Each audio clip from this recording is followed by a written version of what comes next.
Channel medical and nurses सब। आज की क्लास है हमारी क्लास नंबर 2 ESIC को लेके, NBS को लेके, जिनका अपकमिंग टाइम में पेपर है उनके लिए। आज की क्लास में most of the question community के और यहाँ पर आपकी चाइल्ड हेल्थ नर्सिंग के क्वेश्चन सॉल्व होंगे। जो भी लोग चैनल पर नए हैं प्लीज़ चैनल को सब्सक्राइब करके बेल आइकॉन बटन को प्रेस करके रखें, जिससे आपकी कोई भी क्लासेस मिस ना हो पाए। अपकमिंग यदि हम बात करें तो 7 जुलाई को तो पेपर है ही ESIC वालों का, UPSC के थ्रू पेपर है। 100 क्वेश्चन आने वाले हैं, तो आप लोग रेडी रहिए। OMR बेस्ड आपका पेपर होने वाला है। आप काटापीटी ना करें OMR आंसर सीट में, जिस क्वेश्चन में कंफर्म हो उसी को आंसर देना है, क्योंकि नेगेटिव मार्किंग भी है आपकी। लेकिन यदि आपको लगता है कि आप 1-2 क्वेश्चन गलत कर देते हैं तो आपके यदि 4 नंबर का एक क्वेश्चन है तो 4 ही कट जाएंगे, ऐसा नहीं है। 4 में से आपका 1 कटेगा यदि नेगेटिव मार्किंग होती है तो। फिर भी आप जो सोच समझ के आंसरिंग कीजिए। पेपर आपका बहुत ही अच्छा आएगा। नॉन नर्सिंग से नहीं आना है आपको, तो आपको बिल्कुल भी डरने की ज़रूरत नहीं है। ESIC के जो भी लोग पेपर सीरीज़ लेना चाहते हैं, 2 दिन के पढ़ने के हिसाब से ही मैंने सीरीज़ आपको बनाई थी। आप 4 घंटे में बैठ के वो रिवाइज़ कीजिए, तो आपके यहाँ पे 1400 क्वेश्चन सॉल्व होंगे। मैंने आपको 4 घंटे बस इसलिए कहा क्योंकि आपको बहुत फास्ट तरीके से रिवीजन करना होगा, और PDF फॉर्मेट में यदि आप पढ़ेंगे तो आपका टाइम भी है जो बच जाएगा। जो सीरीज़ चल रही है उन्हीं की PDF की मैं बात कर रही हूँ ESIC के लिए। और जो लोग हमारी ऑफिशियल बुक आ गई है वो बुक उन लोग के लिए हेल्पफुल है। जैसे अभी त्रिपुरा में वैकेंसी आ सकती है, बिहार का जो पेपर होने वाला है उसके लिए तो ये रामबाण होगी बुक। जो भी लोग बुक ऑर्डर करना चाहते हैं प्लीज़ ऑर्डर कीजिए। मेरा जो ऑफिशियल WhatsApp नंबर है उस पर कॉन्टैक्ट करके आपको बुक अवेलेबल हो जाएगी। बुक आप जो भी अपना होम एड्रेस देंगे, चाहे किसी गांव का या पोस्ट ऑफिस कहीं का भी एड्रेस देंगे, तो आपको उस एड्रेस पे बुक है जो भेजना मेरी रिस्पॉन्सिबिलिटी होगी। इवन मैं खुद सबकी बुक्स ट्रैक कर रही हूँ, जिसके कोरियर जा चुके हैं कि कहाँ तक पहुँचे हैं, क्या है, मैं खुद उन लोगों को अपडेट कर रही हूँ। कोई भी आपके डाउट रह जाए बुक को लेके, सीरीज़ को लेके, क्लासेस को लेके, बेझिझक होके आप किसी भी टाइम मुझसे पूछ सकते हैं WhatsApp में कॉल करके। कॉल यदि अटेंड नहीं हो पाता है तो प्लीज़ आप लोग WhatsApp में अपने मैसेज ड्रॉप जरूर कर दिया कीजिए। चलिए आज की क्लास हम स्टार्ट करते हैं। अभी रिवीजन क्लासेस चल रही हैं जो आपकी कंटिन्यू चलती रहेगी। अभी मैंने जैसे आपसे कहा था 2 दिन पहले कि आपकी क्लासेस जो चल रही हैं, अभी हमने 2 क्लासेस OBG की पढ़ी, जिसमें मोस्ट ऑफ द क्वेश्चन हमने OBG के कवर किए। अब आपकी 2 क्लासेस होंगी जिसमें आपकी कम्युनिटी हेल्थ नर्सिंग, कम्युनिटी के साथ साथ आपका यहाँ पर MSN के कुछ क्वेश्चन, एनाटमी के क्वेश्चन, साथ में पीडियाट्रिक के क्वेश्चन है जो कवर किए जाएंगे। तो आई होप आपको आज की क्लास अच्छी लगे। तो चलिए आज की क्लास को हम स्टार्ट करते हैं। तो जो भी लोग बुक लेना चाहते हैं प्लीज़ WhatsApp पे मैसेज आप लोग ज़रूर करना, और जिसको ESIC के पेपर या सीरीज़ चाहिए तो वो भी कॉन्टैक्ट कर सकते हैं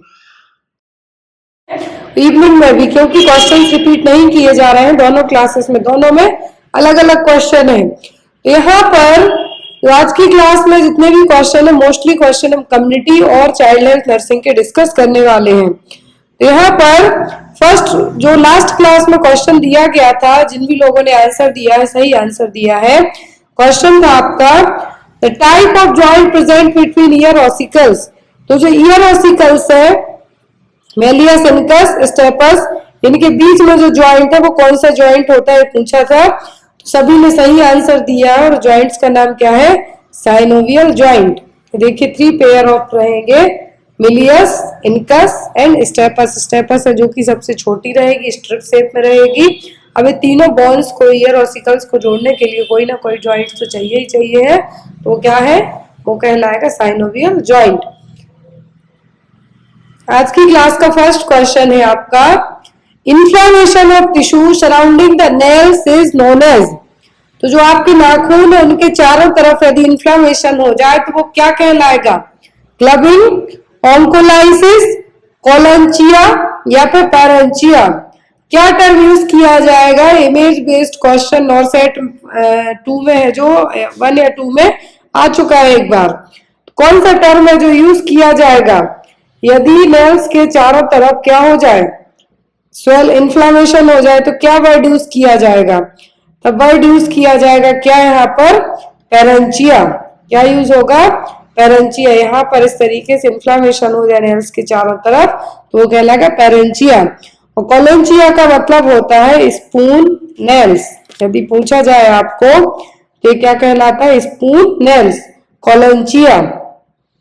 तो ये भी सॉफ्ट नेल्स हैं जो कि स्पून शेप में हो जाएंगे, तो यहाँ पर इसके लिए क्या वर्ड यूज किया जाएगा? कोलोंचिया। और जो क्लबिंग ऑफ फिंगर है वो इस तरीके से रहेंगी। ये जनरली क्लबिंग ऑफ फिंगर जो हार्ट वाले बच्चे होते हैं, हार्ट पेशेंट वाले बच्चे होते हैं, उनमें देखने को मिलती हैं। Next one is in laparoscopy procedure which gases is used for inflation of abdominal wall. तो नाउअडेज जो लेप्रोस्कोपिक प्रोसीजर किए जाते हैं, पहले ओपन जो डायरेक्ट जो सर्जरी की जाती थी, बट नाउअडेज जो लेप्रोस्कोपी वगैरह की जाती है तो उसमें एब्डोमिनल कोई भी सर्जरी वगैरह की जानी है तो लेप्रोस्कोपिक प्रोसीजर के थ्रू की जाएगी। तो यहाँ पर कौन सी गैस यूज की जाएगी जिससे एब्डोमेन को इन्फ्लेट किया जा सके, फुलाया जाएगा, जब तो पूरे ऑर्गन प्रॉपर विजिबल होंगे। तो यहाँ पर कौन सी गैस यूज की जाएगी? CO2, O2, N2 या फिर हीलियम। लेप्रोस्कोपिक प्रोसीजर में एब्डोमिनल वॉल को क्या करने के लिए? इन्फ्लेट करने के लिए, फुलाने के लिए, तो उस गैस का नाम है क्या? CO2 और कार्बन डाइऑक्साइड। तो लेप्रोस्कोपिक प्रोसीजर होते हैं, क्या है? लेप्रोस्कोपिक प्रोसीजर में क्या किया जाएगा? ये मान लीजिए आपकी कोई सी भी एब्डोमिनल सर्जरी होनी हो, इसमें कम काटापीटी होगी। सबसे बड़ी बात तो क्या है? कुछ छोटा इंसिजन लगाया जाएगा एज कम्पेयर टू जो सर्जरीज पहले होती थी। कुछ चीजों को डायग्नोस करने के लिए भी ये प्रोसीजर यूज किया जाता है, कुछ प्रॉब्लम्स डायग्नोस करने के लिए भी ये यूज किया जाएगा। क्या? Laparoscopy procedure. जो गैस यूज होगी एब्डोमिनल वॉल को फुलाने के लिए वो क्या होगी? CO2। Next is calorie intake of 1 year child पर केजी इज। तो 1 साल के बच्चे के लिए कितने किलो कैलोरीज की जरूरत पड़ेगी? ऑप्शन में 100, 200, 300 या फिर 400 किलो कैलोरी। ये क्वेश्चन भी आपको आ चुका है, या तो 2 साल के बच्चे का पूछ सकते, 3 साल के बच्चे का की जा रही है। तो पर केजी है जो 100 किलो कैलोरीज की जरूरत होती है। कितना? 1 साल के बच्चे में यदि बच्चे का वजन 10 किलोग्राम है या फिर बच्चे का वजन 9 किलोग्राम है तो उसको एज पर द वेट के 1 kg बॉडी वेट पर 100 किलो कैलोरीज की जरूरत पड़ेगी। 1 साल का बच्चा है तो कितनी कैलोरीज की जरूरत पड़ेगी? तो यहाँ पर कहा है कि पर केजी के हिसाब से तो वो होगी 100 किलो कैलोरीज। कितना? 100 किलो कैलोरी पर केजी बॉडी वेट। अब यहाँ पे देखिए, यदि आप एनर्जी रिक्वायरमेंट कैलकुलेट करते हैं 1 साल के बच्चे के लिए, तो यहाँ पर यदि 1 साल का बच्चा है तो उसको 1000 किलो कैलोरीज की जरूरत पड़ेगी। अब 1 साल तक के बच्चे का है जो वजन 10 kg है, जो एक एवरेज वेट की बात की जा रही है, वो हो सकता है। तो यहाँ पर बच्चे के वजन के हिसाब से हम कहेंगे तो कितना? 100 किलो कैलोरी पर केजी बॉडी वेट। यदि बच्चा 1 साल का है तो उसको 1000 किलो कैलोरीज की जरूरत पड़ेगी। अब यहाँ पर मान लीजिए आपको बच्चे का वजन दिया गया है कि बच्चे का वजन 8 किलोग्राम है। अब उस बच्चे को कितनी कैलोरीज की जरूरत पड़ेगी? तब आप क्या कहेंगे? 800 किलो कैलोरीज की, क्योंकि पर केजी बॉडी वेट के हिसाब से 100 किलो कैलोरीज है जो जरूरी पड़ेगी। Next is if a baby born at CHC in immunization which vaccine should be administered first। यदि किसी बच्चे का जन्म कम्युनिटी हेल्थ सेंटर में हुआ है उसको कौन सी वैक्सीन सबसे पहले दी जाएगी? DPT, MMR, BCG या फिर इन्फ्लुएंजा? कौन सी वैक्सीन सबसे पहले देंगे यदि बच्चा CHC में पैदा हुआ है? CHC में होता है या PSC में होता है तो सबसे पहला इम्यूनाइजेशन होता है बच्चे का BCG का, ओरल पोलियो का, हेपेटाइटिस बी का एंड विटामिन के का इंजेक्शन इंट्रावास्कुलरली लगाया जाएगा। तो यहाँ पर एज एन ऑप्शन की हम बात करते हैं तो आपका आंसर क्या होगा कि बच्चे में पैदा होते ही 3 वैक्सीन दिए जाते हैं। एक तो दिया जाता है BCG, फिर ओरल पोलियो वैक्सीन एंड फिर दिया जाता है हेपेटाइटिस बी वैक्सीन, और साथ ही साथ तुरंत ही बच्चे को इमीडिएटली विटामिन के का इंजेक्शन दिया जाता है ताकि बच्चे को ब्लीडिंग से प्रिवेंट किया जा सके। तो यहाँ पर जो CHC में बच्चे को वैक्सीन देंगे हम वो कौन सा होगा? Bacilli Calmette urine. Prevention for किसके लिए? प्रिवेंट करने के लिए देंगे, TB के लिए। तो जो BCG वैक्सीन है इंट्राडर्मल रूट से दिया जाता है लेफ्ट अपर आर्म में। कहां पर? लेफ्ट अपर आर्म में BCG वैक्सीन है जो कि दिया जाएगा। अब यहाँ पर डोज होता है एट द बर्थ 0.05 ml। कितना? 0.05 ml। यदि बच्चे को 1 महीने के अंदर, बच्चा पैदा हुआ है उसके 1 महीने के अंदर है जो कितना लग जाए, वैक्सीन लग जाए बीसीजी का, तब तो आप लगाएंगे 0.05 ml। लेकिन बच्चा जब 4 वीक से ज्यादा या फिर 1 महीने से ज्यादा का हो जाता है तब उसमें आप डोज देंगे 0.1 ml। कितना? 0.1 ml। और बीसीजी एक लाइव अटेन्यूएटेड वैक्सीन है, टीबी से प्रोटेक्ट करने के लिए दी जाती है। डाइल्यूशन के तौर पर इसके लिए नॉर्मल सलाइन यूज किया जाता है और स्टोर करके रखी जाती है 2 से 8 डिग्री सेंटीग्रेड टेम्परेचर पर। ये बेसिक चीजें बीसीजी वैक्सीन को लेकर आपको एग्जाम में आ सकती हैं। तो बीसीजी इंट्राडर्मल रूट से दी जाती है लेफ्ट अपर आर्म में। डोज होता है 0.05 ml eight the time of birth से लेके 4 वीक की एज तक। लेकिन बच्चे का जो पैदा होते हैं उसको 4 वीक से ज्यादा हो गए तब इसका डोज दिया जाएगा 0.1 ml। लेकिन यहाँ पे एक चीज और याद रखना है, आफ्टर 1 ईयर बीसीजी है जो नहीं दी जाती। आफ्टर 1 ईयर की एज हो जाए यदि बच्चे की तो बीसीजी है जो नहीं दी जाती है। ये भी आपको याद रखना है क्योंकि एग्जाम में आपको पूछ सकते हैं। तो बीसीजी का डोज अलग अलग है, 1 साल 1 महीने के बच्चे के लिए अलग और 1 महीने से 1 साल के लिए 0.1 ml।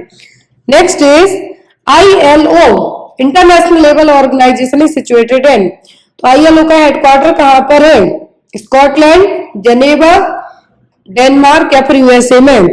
कहां पर है ILO का हेडक्वार्टर? इंटरनेशनल लेबर ऑर्गेनाइजेशन, इसका हेडक्वार्टर कहां पर है? इसका हेडक्वार्टर जनेवा में। कहां पर? जनेवा में। इसकी स्थापना कब हुई थी? किसकी? जो यहाँ पर ILO इंटरनेशनल लेबर ऑर्गेनाइजेशन, इसकी स्थापना कब हुई थी? तो इसकी स्थापना हुई थी 1919 में। हेडक्वार्टर जेनेवा स्विट्जरलैंड में, जहां पर किसका है? WHO का। अब आपको पूछा जाता है लेबर डे कब मनाया जाता है? तो लेबर डे हर साल हम कब मनाते हैं? 1 मई को। Next is 3 Ds, diarrhoea, dementia, dermatitis are the symptoms of which deficiency disorder. 3D symptoms किस डिसीज में देखने को मिलेंगे? Diarrhoea, dementia, dermatitis. Thiamine, riboflavin, biotin या फिर नियासिन, किसकी कमी से 3D सिम्टम होंगे? 3D सिम्टम होते हैं नियासिन की कमी के कारण। किसके कारण? नियासिन की कमी के कारण। 3D सिम्टम्स जो यहाँ पे बताए हैं, डायरिया, डिमेंशिया, डर्मेटाइटिस, ये तीनों सिम्टम किसके हैं? ये तीनों सिम्टम होते हैं पेलाग्रा के। किसके? पेलाग्रा के। और ये पेलाग्रा होता है किससे? नियासिन की कमी के कारण। और इसके 3D सिम्टम्स बस यदि पूछे, यदि 4D कर दे इसको, 4D जो RBS के प्रोग्राम का 4D है आपका, तो इस 4D में आपका हो जाएगा 4th one is the death, diarrhoea, dementia, dermatitis and last one is the death. Next is which is the best test to detect iron deficiency in a client. तो यदि किसी क्लाइंट में आयरन की कमी का पता करना है तो कौन सा टेस्ट है जो प्रेफरेबल रहेगा? Ferrous sulphate, serum ferritin, serum iron या फिर हीमोग्लोबिन। कौन सा टेस्ट किया जाएगा पर्सन में यदि आयरन की कमी पता करनी है? तो वो होगा आपका serum ferritin test. Just because आपकी बॉडी में आयरन के फॉर्म में नहीं जाता, सीरम फेरेटिन के फॉर्म में जाएगा, तो उस फेरेटिन को चेक किया जाएगा कि आपकी बॉडी ने एब्जॉर्ब कितना किया है, एब्जॉर्ब किया है या नहीं, और कितना है।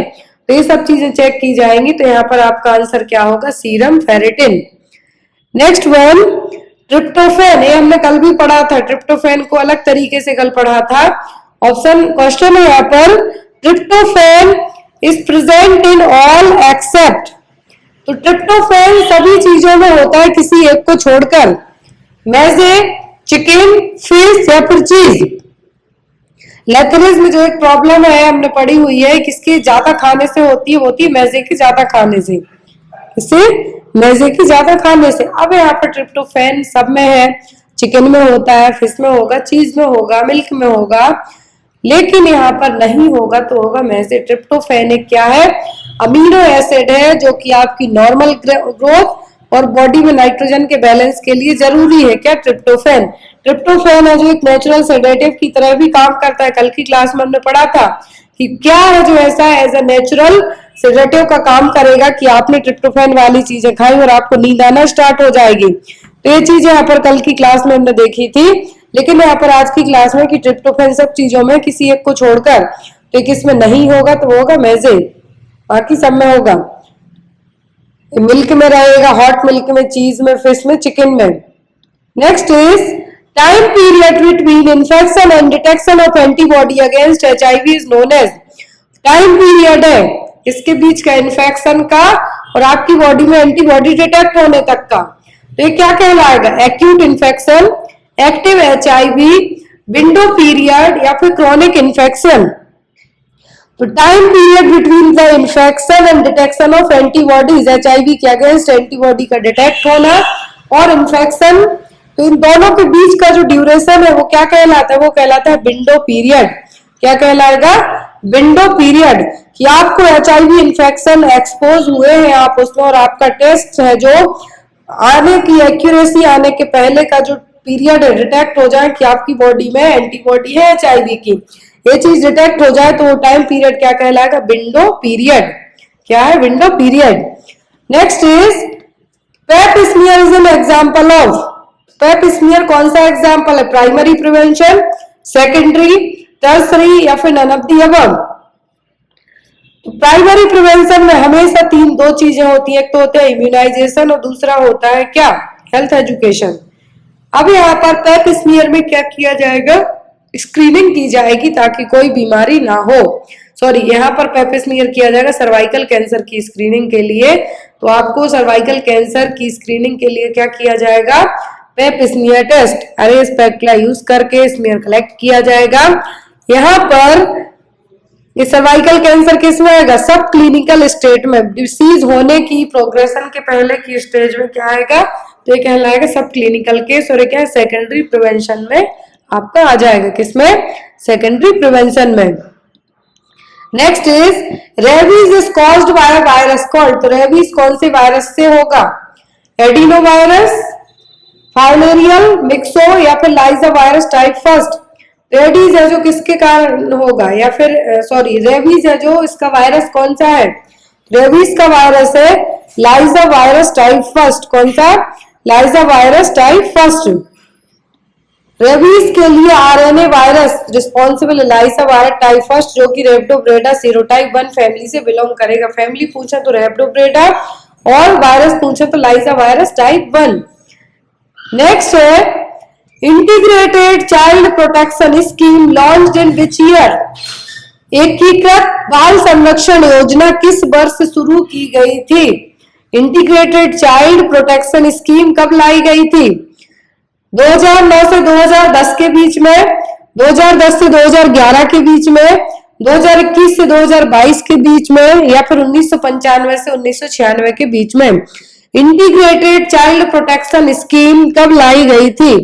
तो इंटीग्रेटेड चाइल्ड प्रोटेक्शन स्कीम लाई गई थी 2009 से 2010 के बीच में। कब? 2009 टू 2010 के बीच में लॉन्च किया था ministry of women and child development ने। एग्जाम में आ सकता है कि जो चाइल्ड प्रोटेक्शन स्कीम है, जो जुवेनाइल जस्टिस एक्ट पड़ा है, उसी के तहत ministry of women and child development ने इसको लॉन्च किया था। यहाँ पर जो वल्नरेबल चिल्ड्रन है, क्या है? वल्नरेबल चिल्ड्रन है, उनके लिए लाया गया था क्या programme? Integrated child protection scheme. Juvenile justice act के अंदर ही आएगा, लेकिन लॉन्च हुआ था 2009 से 2010 के बीच में। Ministry of women and child development ने इसको लॉन्च किया था, और ये पूरा सेंट्रल गवर्नमेंट स्पॉन्सर्ड प्रोग्राम है। नेक्स्ट इज पोषण अभियान लॉन्च्ड बाय विच मिनिस्ट्री। पोषण अभियान कौन सी मिनिस्ट्री ने लॉन्च किया था? Ministry of women and child development, health and family welfare, labour ministry या फिर अदर मिनिस्ट्री ने। पोषण अभियान, एग्जाम में इसका फुल फॉर्म आपको पूछा जा सकता है, क्या है? पोषण अभियान। तो जो पोषण अभियान है यहाँ पर, ये लाया गया था कब? ये लाया गया था 2018 में। कब लाया गया था? 2018 में। इसका फुल फॉर्म यदि आपको पूछा जाता है तो क्या होगा? Prime minister overarching scheme for holistic nutrition. तो यहाँ पर क्या है, इसका फुल फॉर्म है, यदि पोषण अभियान का फुल फॉर्म पूछे तो क्या है, prime minister over arching scheme for holistic nutrition. और ये प्रोग्राम लाया गया था 8 मार्च 2018 को। Ministry of women and child development ने इस प्रोग्राम को लेके आया था। रिसेंट में इसकी जो वुमेन एंड चाइल्ड डेवलपमेंट जो मिनिस्टर है वो कौन है, वो स्मृति ईरानी। उस टाइम पे लॉन्च किया था प्राइम मिनिस्टर मोदी जी ने झुंझुनू, जो राजस्थान का एक डिस्ट्रिक्ट है झुंझुनू, वहां पर इसको लॉन्च किया था 8 मार्च 2018 को। इसी जो स्कीम है, अभियान है पोषण अभियान, इसी का नाम है नेशनल न्यूट्रिशन मिशन। क्या है, पोषण अभियान का दूसरा नाम क्या है, नेशनल न्यूट्रिशन मिशन।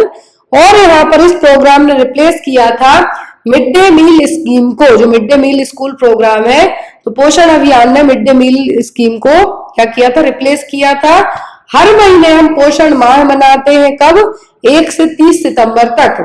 जब ये स्कीम लाई गई थी, जब ये अभियान लॉन्च किया गया था मोदी जी के द्वारा, प्राइम मिनिस्टर के द्वारा, तो उस टाइम पे ये भी साथ में अनाउंस किया गया था कि सितंबर का पूरा महीना पोषण माह के हिसाब से मनाया जाएगा। जैसे अगस्त फर्स्ट वीक है जो ब्रेस्ट फीडिंग वीक के तौर पे मनाते हैं, वैसे ही पूरा सितंबर 1 से 30 सितंबर तक है जो पोषण अभियान के तौर पे मनाया जाएगा, जिसमें 6 साल तक की एज ग्रुप के बच्चे, प्रेग्नेंट लेडीज और यहाँ पर लैक्टेटिंग मदर्स हैं जो शामिल रहेंगी। क्लियर है।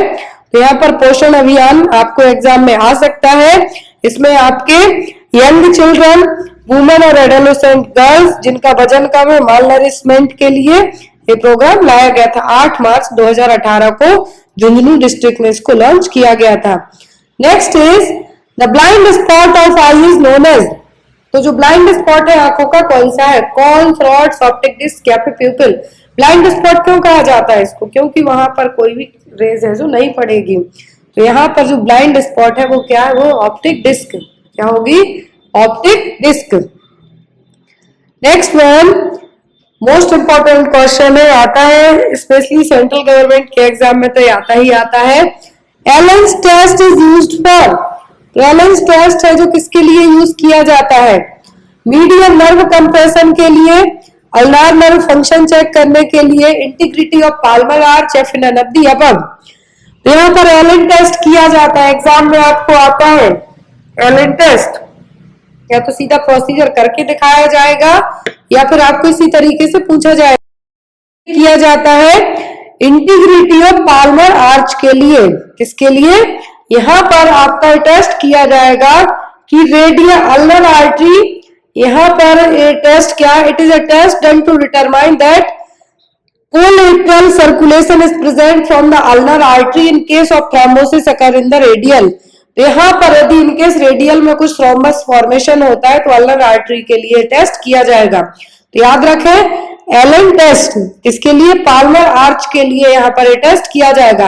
अब आपको या तो एग्जाम में सीधा टेस्ट करके, यहाँ पे जो इमेज दिख रही है, या तो ये सीधा टेस्ट करके दिखाया जाएगा कि ये कौन सा टेस्ट चल रहा है। सिनेरियो बेस्ड जो क्वेश्चन आपके मेंस में होंगे उसमें आपको आ सकता है। तो यहाँ पर यदि टेस्ट किया जा रहा है मतलब ब्लड फ्लो के लिए यहाँ पे चेक किया जा रहा है कि अल्नर आर्टरी में ब्लड फ्लो हो रहा है इनकेस रेडियल में कुछ थ्रोम्बस या क्लॉट का फॉर्मेशन हुआ है। तो next is carpal tunnel syndrome is due to the compression of. Carpal tunnel syndrome कौन सी नर्व के कंप्रेशन होने के कारण होगा, radial nerve, ulnar nerve, median nerve या फिर अल्नार आर्टरी। मीडियन नर्व के कारण तो जो म्यूजिशियन नर्व जिसको कहा जाता है वही मीडियन नर्व। अब यहाँ पर carpel tunnel syndrome, carpel tunnel syndrome होता किसमें सबसे ज्यादा, जो लोग या तो लंबे टाइम तक कंप्यूटर्स पे काम करते हैं, टाइपिंग वाला काम करते हैं, उनको होने के चांसेस बहुत होते हैं। तो इसमें क्या होगा, मरीज को नंबनेस टाइप से फील होने लगेगी और ये होता है मीडियन नर्व के कंप्रेस होने के कारण। किसके कारण, मीडियन नर्व के कंप्रेस होने के कारण। इसको मीडियन नर्व कंप्रेशन भी कहा जाता है, जिसमें जब ये आपकी मीडियन नर्व कंप्रेस होगी कार्पल टनल सिंड्रोम में, नंबनेस होगी, टिंगलिंग होगी, वीकनेस होगी आपको साथ में। क्यों, क्योंकि आपकी उस नर्व पे प्रेशर पड़ रहा है। जब भी नर्व पे प्रेशर पड़ता है हमेशा तो सबसे पहले नंबनेस आपको, सबसे पहले जो आपकी झिंझिनी चढ़ती है पैर में, उस टाइप से आपको हाथ में भी फील होगा कि हाथ में मेरे जान ही नहीं बची है, उस तरीके से। तो ये क्या है, मीडियन नर्व कंप्रेस होने के कारण कार्पल टनल सिंड्रोम होगा। और पूछा जाए कि किसमें होने के चांसेस रहते हैं ज्यादा, जो भी लोग लंबे टाइम तक कंप्यूटर्स पे काम करते हैं या फिर आईटी में काम करते हैं उनके लिए। Next is valve of Hasner's is present in, तो हेल्सनर्स वॉल्व कहाँ पे प्रेजेंट रहेंगे, नेजोलैक्राइमल डक्ट में, पेंक्रियाटिक डक्ट में, पैरोटिड ग्लैंड डक्ट में, या फिर ऑल ऑफ दी जगह, सभी जगह रहेंगे। वॉल्व ऑफ हेल्सनर कहां पर रहेंगे वॉल्व, आप लोग भी आंसर पुट कीजिए। वॉल्व ऑफ हेल्सनर कहां पर रहेंगे, ये रहते हैं आपके नेजोलैक्राइमल डक्ट के यहाँ पर। जो फोल्ड है म्यूकस मेम्ब्रेन के, जो फोल्ड रहेंगे नेजोलैक्राइमल डक्ट के यहाँ पर, वो कहलाते हैं क्या, वॉल्व ऑफ हेल्सनर। तो यहाँ पर क्या करेंगे, एयर को प्रिवेंट करेंगे। It generally prevents air from being blown back from the nose into the lacrimal sac. तो आपके लैक्राइमल सैक के यहाँ पर जो आप नाक से जब सांस खींचते हैं तो वहां पे ना जा पाए, तो उस चीज को प्रिवेंट करेंगे। क्या, वॉल्व ऑफ हेल्सनर, क्या है, वॉल्व ऑफ हेल्सनर कहाँ पे रहेंगे, नेजोलैक्राइमल डक्ट के यहाँ पर। ये क्या करेंगे, जैसे ही आपने नाक से सांस खींची तो क्या प्रिवेंट करेंगे कि जो एयर है वो आपकी लैक्राइमल डक्ट में ना जाके आपकी आंखों के थ्रू आपको इरिटेट ना करे। तो इसलिए क्या रहेंगे, वॉल्व ऑफ हेल्सनर इस तरीके से अपना काम भी करेंगे। कहां पे रहेंगे, lower end of the nasolacrimal duct. Next is what do you mean by sinus, तो साइनस का मतलब है क्या, space between two bones, cavities in the bones, space between two tissue layer, या फिर स्पेस बिटवीन टू लंग्स। तो sinus का मतलब यहाँ पर क्या है, साइनसिस का मतलब यहाँ पर क्या है, तो साइनस का मतलब होता है कैविटीज, क्या है, दो हड्डियों के बीच का स्पेस, क्या है। तो यहाँ पर क्या होगा, कैविटीज इन द बोन, यदि आपकी हड्डियों में जो कैविटीज है तो क्या कहलाएगा, साइनस। ये देखिए यहाँ पर आपकी बॉडी में, सॉरी आपके हेड में 4 साइनस होते हैं, 4 पेयर्ड कैविटीज और स्पेस है, क्या कहलाएंगे, sinus. They are connected by narrow channel, the sinuses make thin mucus drains out of the channels of the nose. और ये ड्रेनेज क्या काम करेगा, आपकी नाक को बैक्टीरिया वायरस से फ्री करने में हेल्प करेगा। कुछ केस में जब आपको साइनसाइटिस होता है, यही साइनस में इन्फ्लामेशन इन्फेक्शन हो जाता है, जब आपको जो आपके साइनस है इन्फ्लामेशन होगा, या फिर आपको इन्फ्लामेशन कह सकते हैं, या फिर बहुत ज्यादा म्यूकस ज्यादा एक्सेस बन रहा है तो वो आपकी नाक से आएगा। तो ये सब किसके कारण होता है, साइनसाइटिस के कारण। तो यहाँ पर जो आपका आंसर होगा वो क्या कहलाएगा, वो कहलाएगा cavities in the bones. Next one, Kahn's test is done for the diagnosis of, तो कांस टेस्ट किसको डायग्नोस करने के लिए यूज किया जाता है, सिफिलिस, टिटनस, ट्राकोमा, या फिर रेबीज। ट्राकोमा आइज डिसीज है जिसके लिए सेफ स्ट्रेटेजी अपनाई जाती है, आपको पढ़ाया गया है। टिटनस के लिए यहाँ पर टेस्ट नहीं होगा, कान टेस्ट यूज किया जाता है सिफिलिस के लिए। किसके लिए, सिफिलिस को डायग्नोस करने के लिए जो VDRL टेस्ट होता है, कान टेस्ट है, सब सिफिलिस को डायग्नोस करने के लिए किया जाएगा। तो यहाँ पर वॉसरमैन रिएक्शन टेस्ट के नाम से भी जाना जाता है, याद रखें। वॉसरमैन रिएक्शन टेस्ट, कान टेस्ट, ये दोनों एक ही टेस्ट है जो कि यहाँ पर सिफिलिस को डायग्नोस करने के लिए यूज किए जाएंगे। इसमें सिफिलिस एंटीबॉडी आपके शरीर में प्रेजेंट तो नहीं है, वो चीज चेक करने के लिए कान टेस्ट और वॉसरमैन टेस्ट है जो किए जाते हैं।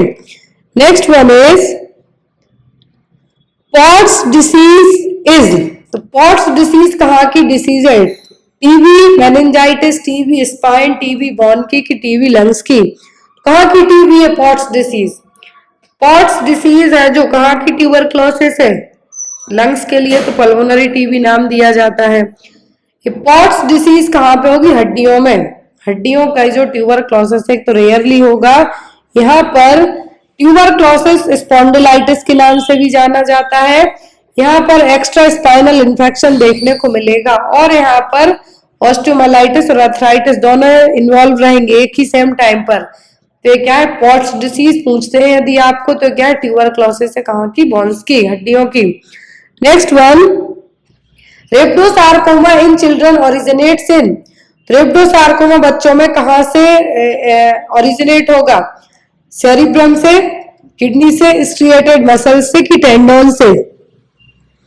तो यहाँ पर जो रेप्टोसार्कोमा, सार्कोमा का मतलब है कुछ कैंसर की कंडीशन है। अब यहाँ पर एक मैलिग्नेंट पीडियाट्रिक सॉफ्ट टिश्यू में होने वाला सार्कोमा है जो कि स्केलेटल मसल्स को अफेक्ट करेगा। और यहाँ पर जो आपका अफेक्टेड चीजें होंगी वो क्या होंगी, वो होंगी स्ट्रिएटेड मसल्स। कौन सी? Striated muscles. रेप्टोसार्कोमा क्या है? Primitive paediatric malignant soft tissue sarcoma है स्केलेटल मसल्स का, जो कि मेसेनकाइमल सेल से, कहां से? मेसेनकाइमल सेल से होगा। और ये जिन बच्चों की उम्र 6 साल तक की एज की होती है उनमें होने के चांसेस ज्यादा रहेंगे। तो यहाँ पर आपका आंसर क्या होगा? Striated muscles. Next one, branch traction is indicated in. तो ब्रांच ट्रैक्शन है किसके लिए यूज किया जाएगा? Fracture of femur, fracture of humerus, spinal fracture या फिर fracture of radius. Branch traction किसके लिए यूज किया जाएगा? यहाँ पे देखिए ब्रांच ट्रैक्शन, तो ब्रांच ट्रैक्शन यूज किया जाता है फ्रैक्चर ऑफ फीमर के लिए। जब फ्रैक्चर कहाँ पर हुआ? वो फीमर में, आपकी बॉडी की जो सबसे लंबी हड्डी है, तब यहाँ पे यूज किया जाएगा क्या? Branch traction. यहाँ पर ट्रैक्शन का मतलब है कि कुछ एक्स्ट्रा वेट लगाया जाना जिससे इमोबिलाइजेशन ना हो सके। तो ये क्या करेगी? आपके लिम्स को ऊपर की तरफ पुल करके रखेगी। और यहाँ पर जो ट्रैक्शन जनरली यूज किया जाता है बच्चों के लिए, क्यों? क्योंकि बच्चे शांत तो बैठते नहीं है, तो उनकी इमोबिलाइजेशन करने के लिए, फ्रैक्चर को ट्रीट करने के लिए क्या यूज किया जाएगा? Branch traction. Next one is best position for client in hypovolaemic shock. यदि मरीज को हाइपोवॉल्यूमिक शॉक हुआ है तो कौन सी पोजीशन देंगे? Knee chest position, Trendelenburg position, Fowler और सेपलेटरल पोजीशन। हाइपोवॉल्यूमिक शॉक की कंडीशन यदि किसी मरीज को होती है तो यहाँ पर सबसे पहली चीज, मरीज को जब शॉक की कंडीशन हुई है, यहाँ पर हाइपोवॉल्यूमिक का मतलब क्या है कि आपकी बॉडी का जो इलेक्ट्रोलाइट डिस्टर्बेंस है बहुत कम हो गया है। और ऐसे केस में यदि शॉक होगा तो आप मरीज को ट्रेंडलाइन वर्क पोजीशन देंगे। क्यों? यहाँ पर the patient stood prone on the table with their head declined below their feet at the angle of roughly 16 degree Celsius.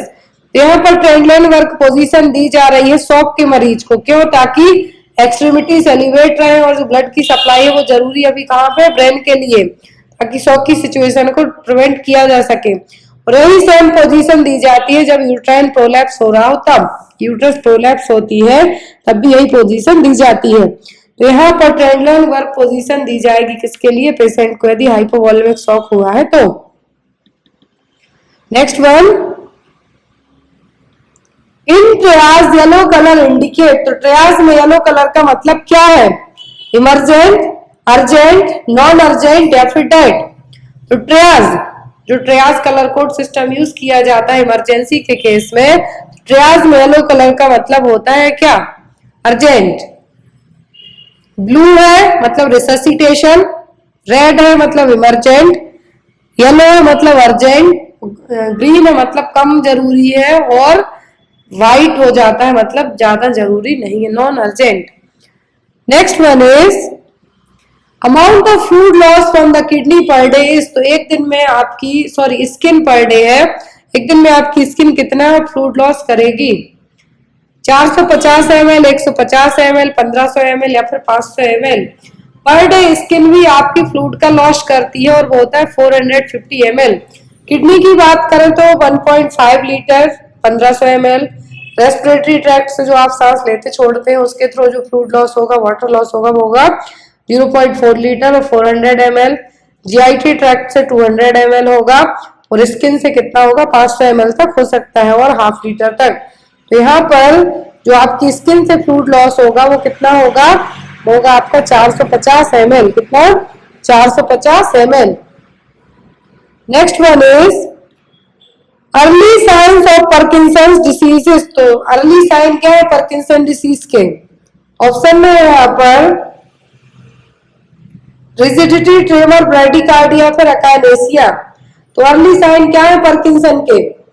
Option में है आपके रिजिडिटी, ट्रेमर, ब्रैडिकार्डिया, अकाइनेसिया। पार्किंसन होता है ओल्ड एज में। कब होता है? ओल्ड एज में होगा।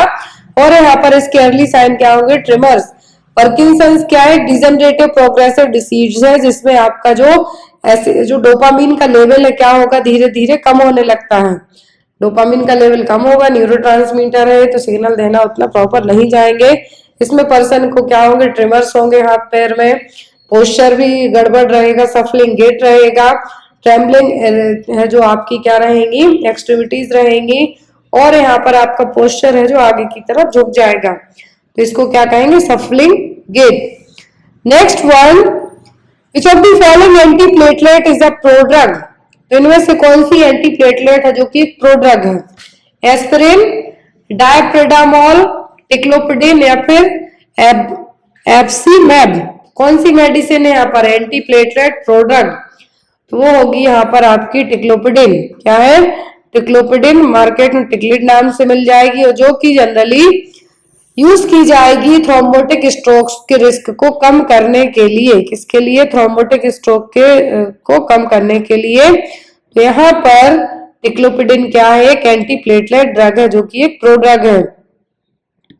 Next is ergometrine is used in, तो अर्गोमेट्रिन का यूज किसके लिए किया जाता है, पोस्टपार्टम हेमरेज के लिए, कॉन्ट्रासेप्शन के तौर पर, इंडक्शन ऑफ लेबर या फिर ब्रेस्ट एनगॉर्जमेंट में। तो अर्गोमेट्रिन यूज किया जाता है पीपीएच को ट्रीट करने के लिए, लेकिन यदि मरीज को हाई बीपी की समस्या हो या फिर हार्ट रिलेटेड डिसीज हो तब अर्गोमेट्रिन नहीं दिया जाता, क्योंकि ये यूट्रस को रप्चर करके और प्रॉब्लम कॉज कर सकता है। तो यहाँ पर जो अर्गोमेट्रिन का यूज किसके लिए किया जाएगा, पीपीएच के लिए, लेकिन कॉन्ट्रा इंडिकेशन पूछे तो हाई बीपी वाले मरीज हो गए, जैसे प्री एक्लेम्सिया, एक्लेम्सिया वाले हो गए, या फिर किसी को हार्ट प्रॉब्लम है तो उनको। The floating tip of iceberg represent, तो आइसबर्ग की जो फ्लोटिंग टिप है ये क्या रिप्रेजेंट करेगी, एक होता है हिस्सा बाहर की तरफ और एक होता है अंदर की तरफ। फ्लोटिंग टिप की बात की जा रही है तो क्या रिप्रेजेंट करेगी, latent case, clinical case, undiagnosed case या फिर none of the above. Floating tip की बात की जाए, यहाँ पर देखिए रहा है आपका आइसबर्ग, तो फ्लोटिंग टिप रिप्रेजेंट करेगी क्लिनिकल केसेस को। किसको, जो क्लिनिकल केस हैं जो विजिबली दिखाई दे रहे हैं, वो विजिबल केस हैं जो डॉक्टर ने चेक कर लिए, वो सब किस में आएंगे, फ्लोटिंग टिप में। अब जो इनविजिबल केसेस है, मतलब जो कैरियर है अभी तक वो डायग्नोस ही नहीं हुए, वो किस में आएंगे, बॉटम में। किस में आएंगे, बॉटम में। लेकिन जो फ्लोटिंग टिप है वो क्या रिप्रेजेंट करेगी, जो भी केस डिटेक्ट हो गए, कंफर्म हो गए, वो क्लिनिकल केसेस।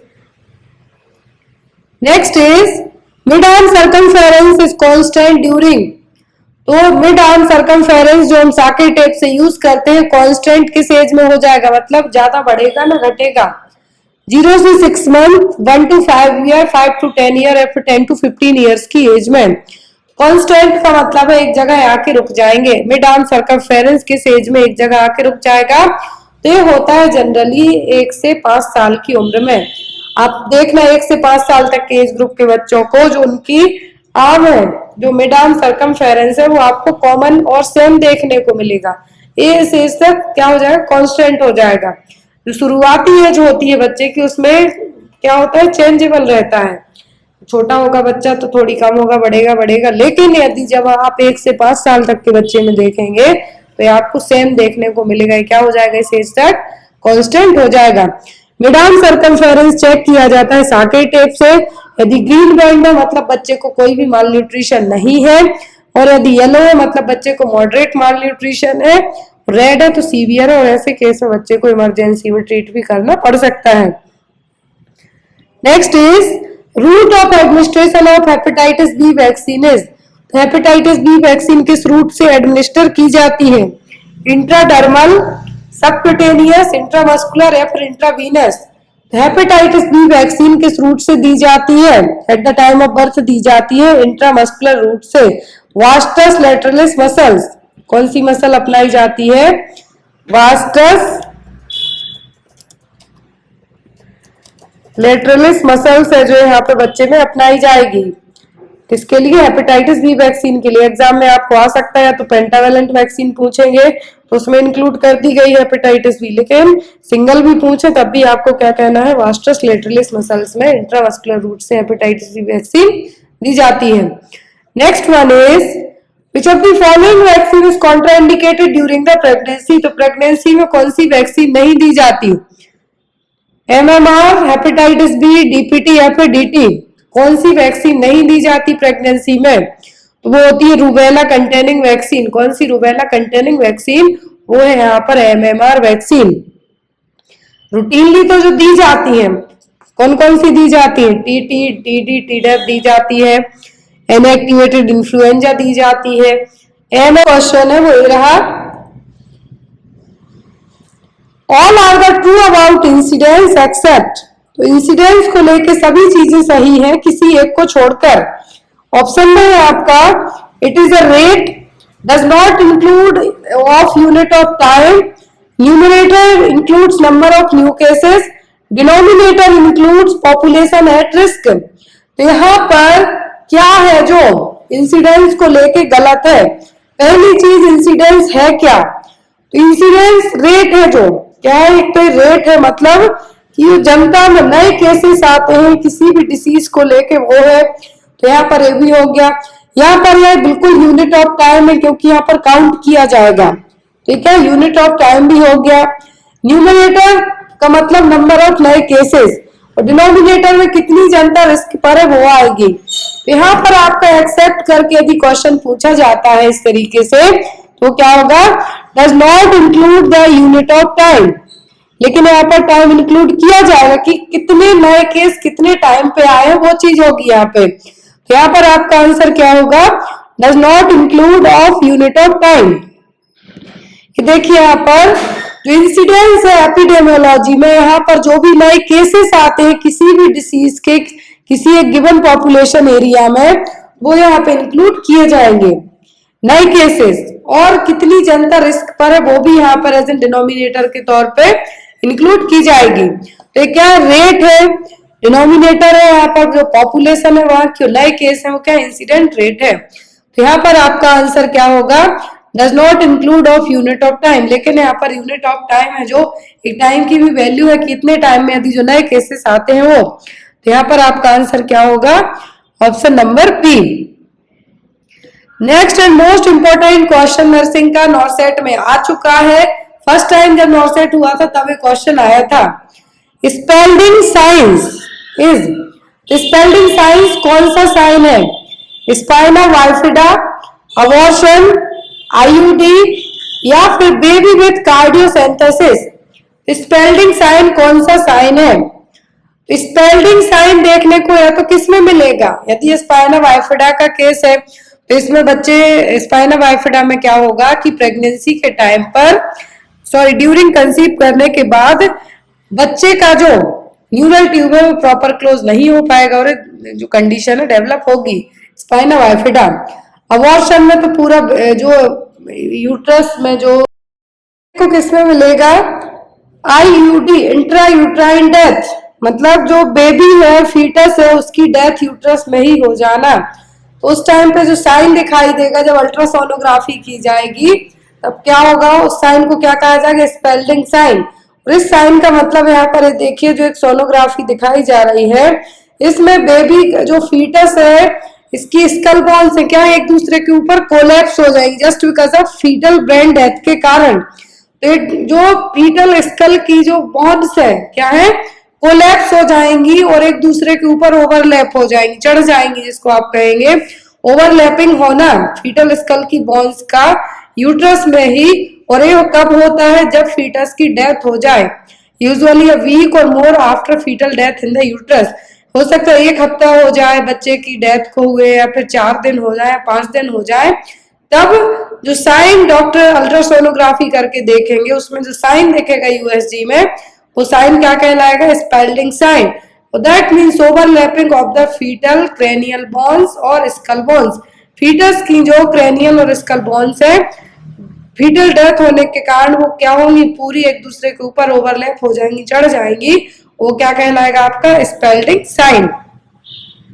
नेक्स्ट है यहाँ पर submerged portion of the iceberg represent. हमने कल पढ़ा था कि जो टॉप लेवल पे क्या बताया जाएगा। अब यहाँ पे है कि सबमर्ज्ड पोर्शन है आइसबर्ग का, वो क्या रिप्रेजेंट करेगा? Undiagnosed case, clinical case, dead case या फिर ट्रीटेड केस। सबमर्ज्ड पोर्शन कौन से केस बताएगा? आइसबर्ग फिनोमिना आपको आता है तो बताएगा आपको कौन से अनडायग्नोस्ड केस, कौन से अनडायग्नोस्ड केस, सबमर्ज्ड पोर्शन जो रिप्रेजेंट करेगा वो क्या होगा, अनडायग्नोस्ड केस। जो सबमर्ज्ड पोर्शन है अनडायग्नोस्ड सब क्लिनिकल केस कैरियर्स को रिप्रेजेंट करेगा। और जो फ्लोटिंग टिप है, सबसे ऊपर की जो फ्लोटिंग टिप है, जो भी फिजिशियन ने चेक किए या फिर जो कंफर्म केस है वो बताएगा कौन सा पोर्शन। फ्लोटिंग टिप पूछे तो वो, और सबमर्ज्ड पोर्शन पूछे तो क्या है, सब क्लिनिकल केस और undiagnosed case. Next one is mode of spread of polio infection is, polio infection polio virus से होता है, इसमें सबसे ज्यादा आपका नर्वस सिस्टम अफेक्ट होगा।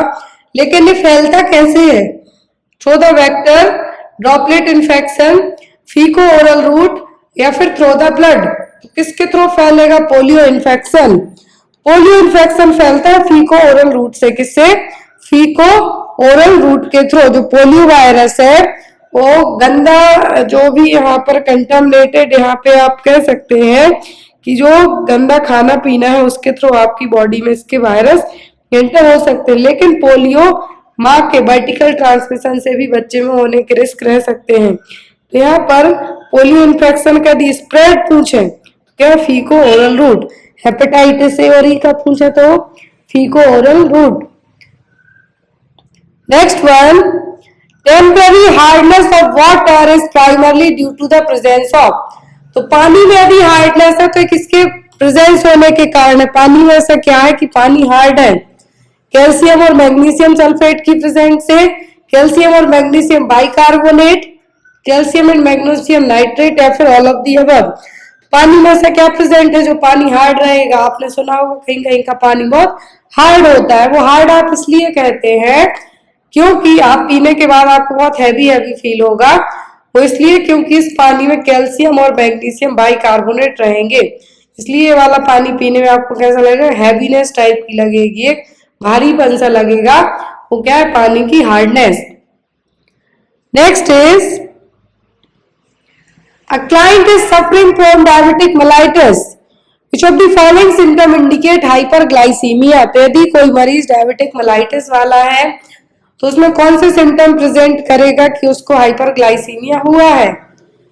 Diaphoresis, dizziness and hunger, headache, blurred vision and nausea, polyuria, polyphagia, polydipsia या फिर नन ऑफ द अबव। तो डायबिटिक मेलाइटिस वाले में डायफोरेसिस होता है, पसीना आता है, जो फर्स्ट ऑप्शन में दिया है। डिजीनेस है जो हाइपो वाले में होती है मेनली। अब यहाँ पर हेडेक भी होता है, ब्लड विजन होगा लेकिन नोजिया नहीं होगा।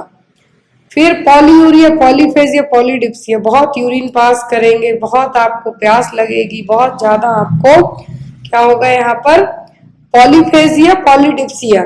तो तीनों चीजें देखने को मिलेंगी, लेकिन यहाँ पर आपका जो आंसर आएगा वो क्या होगा, मैंने आपको तीनों ऑप्शन बता दिए। अब आप आंसर बताइए कि आपका आंसर क्या होगा। बहुत इजी क्वेश्चन है।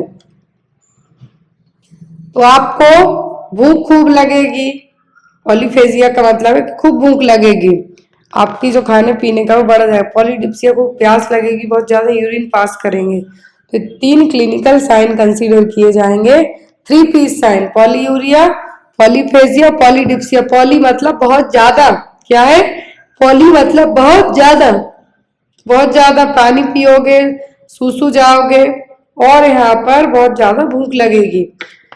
Next one, parrot like repetition of words spoken by another person is known as. तोते जैसा पढ़ना, क्या तोते जैसा पढ़ना है यहाँ पे, तो वो किसमें देखने को मिलेगा, नियोलॉगिज्म में, डिस्कैल्कोलिया, इकोपैरेक्सिया या फिर इकोलेलिया। कौन से केस में यहाँ पर आपको क्या है, कौन से केस में यहाँ पर आपको तोते जैसा रिपीटेशन ऑफ वर्ड मिलेगा, वो यहाँ पर क्या कहलाएगा, वो कहलाएगा इकोलेलिया। रिपीटेशन ऑफ वर्ड, तोते जैसा बोलना, जो तोता बोलता है, जो आप बोलते हैं वो तोता रिपीट कर जाता है, मिट्टू मिट्टू, वही यहाँ पे आप बोलेंगे मिट्टू चित्रकोटी, तो वो भी सेम वही बोलेगा। ऐसे ही यहाँ पर है इकोलेलिया। नियोलॉगिज्म का मतलब होता है कि कुछ नए वर्ड्स का बनाना। डिस्कैल्कुलिया एक लर्निंग डिसऑर्डर है जिसमें आपकी एबिलिटी है जो नंबर बेस्ड परफॉर्म मैथ को समझने प्रॉब्लम होगी। क्लियर है?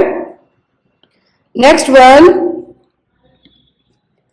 विच of the following is used for passive immunisation. तो पैसिव इम्यूनाइजेशन में क्या यूज होगा?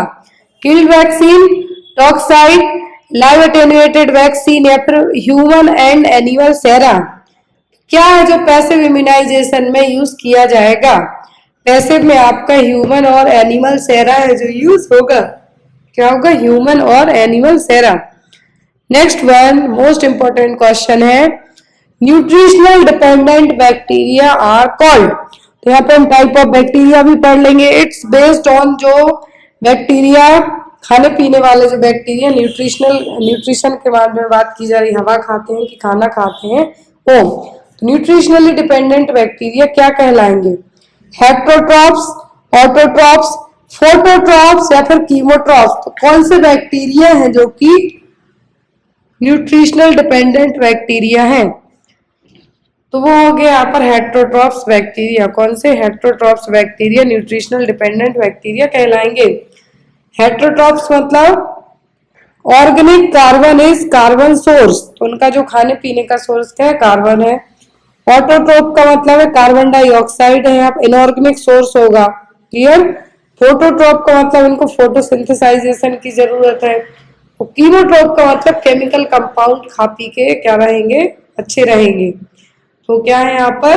कीमोट्रोप्स मतलब केमिकल वाले, फोटोट्रोप्स मतलब लाइट की जरूरत है इनको अपनी ग्रोथ करने के लिए। ऑटोट्रोप में एक इनऑर्गेनिक CO2 इनका सोर्स होगा। अब यहाँ पर न्यूट्रिशनली नहीं लेकिन दूसरी लिविंग थिंग्स के ऊपर जिंदा रहेंगे ऑटोट्रोप्स। हेट्रोट्रोप में इनका जो न्यूट्रिशनल है, न्यूट्रिशनल डिपेंडेंट होंगे यहाँ पर, वो कौन से होंगे? हेट्रोट्रोप बस। Next is, which of the following features is present only in dementia when compared with the delirium। जब यहाँ पर डिमेंशिया को डेलीरियम से कंपेयर करेंगे तो वो सिम्टम ओनली डिमेंशिया वाले में होंगे, डेलीरियम वाले में नहीं होंगे। Miss perception, vivid illusion, hallucination या फिर सिस्टमेटाइज्ड डिल्यूजन अकर्स अर्ली। क्या है जो यहाँ पर डिमेंशिया वाले में है लेकिन डेलीरियम में नहीं होगा? होगा सिस्टमेटाइज्ड डिल्यूजन अकर्स। क्या है? Systematised delusion occurs. बाकी दोनों चीजें सेम होंगी दोनों में। देखिए डेलीरियम डिमेंशिया से किस तरीके से अलग है भी पूछ सकते हैं। तो डेलीरियम क्या है? रैपिड है, इसमें MMSE mini mental status examination कम होगा। ये कम होगा मतलब आपको प्रॉब्लम है। डिमेंशिया तो आपको कुछ लगने के कारण हो सकता है, किसी भी रीजन से हो सकता है। डेलीरियम फिर क्या है? डेज टू वीक तक चलेगा। क्या डेलीरियम है जो आपको कोई भी मेडिकेशन वगैरह दी जाती है। तो dementia generally old age person को होगा, लंबा चलता है, क्या बहुत लंबा चलेगा, सालों साल तक। अब यहाँ पर स्लीप वेक साइकिल की बात करें, रिवर्स रहेगी डेलीरियम वाले में, बाकी डिमेंशिया वाले को तो नींद ही नहीं ज्यादा आएगी। डेलीरियम होता है कम एज वालों को, लेकिन डिमेंशिया ओल्ड एज वालों को होने के चांसेस ज्यादा रहते हैं। Next is the purse and which is nasogastric tube is inserted the stomach is flushed and ingested substance are removed through the tube, it is called as। एक person को NG tube insert की गई stomach में ताकि जो भी उसने खाया उसको क्या किया जाए? फ्लश आउट किया जाए, उस ट्यूब के थ्रू बाहर निकाला जाए। तो क्या? कॉलोनिक इरिगेशन, डीकंपनसेशन, गैस्ट्रिक लेवेज या फिर गैस्ट्रिक गैवेज क्या कहलाएगा? खाया पिया जो भी है स्टमक में उसको ट्यूब डाल के, NG ट्यूब डाल के फ्लश आउट करना है तो कहलाएगा गैस्ट्रिक लेवाज। क्या है? गैस्ट्रिक लेवाज। गैस्ट्रिक गैवेज में तो आप भेजेंगे न्यूट्रिशनल सप्लीमेंट किसी भी प्लास्टिक ट्यूब के थ्रू सीधा स्टमक में, लेकिन गैस्ट्रिक लेवाज में क्या है? बाहर निकालेंगे। कोई पॉइजन जहर वाला केस हो गया, कुछ भी ऐसा हो गया, यहाँ पर गैस्ट्रिक लेवेज है जो यूज किया जाएगा। गैवेज यूज किया जाएगा जब कुछ खाने पीने देंगे आप उसके लिए। Next one is anemia, which is caused by lack of absorption of vitamin B12 due to lack of intrinsic factors। तो एनीमिया जो कि विटामिन B12 के कम एब्जॉर्प्शन के कारण होगा। यहाँ पर अब कम विटामिन B12 का एब्जॉर्प्शन होता है तो कौन सा होगा? एप्लास्टिक सिकल सेल, डायमॉर्फिक या फिर एडिसोनियन परनीसियस एनीमिया। विटामिन B12 की कमी के कारण हो रहा है। विटामिन B12 की कमी का पता करने के लिए जो टेस्ट किया जाता है वो होता है सीरम फेरेटिन टेस्ट। है सीरम फेरेटिन टेस्ट कि आपका जो स्मॉल इंटेस्टाइन है इसने कितना विटामिन B12 एब्जॉर्ब किया है, और यदि यहाँ पर इसकी कमी होती है जो प्रॉब्लम होगी वो क्या होगी, Addisonian pernicious anaemia. Addisonian pernicious anaemia.